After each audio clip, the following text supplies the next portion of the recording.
This is what I did for hanging up my Bauer tools. They probably make a similar thing from Milwaukee. I will link what I will find here.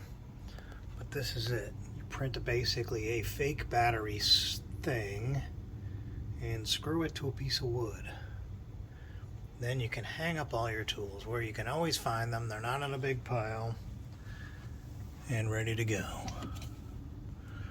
That's it. I slid in my screwdriver and it'll stay there. No real magic here. I just downloaded this from Thingiverse and printed it out. Worked the first time with no modifications. This is for the Milwaukee tool. This one I've not tried. It looks very similar. You make a battery holder and it slides right in there.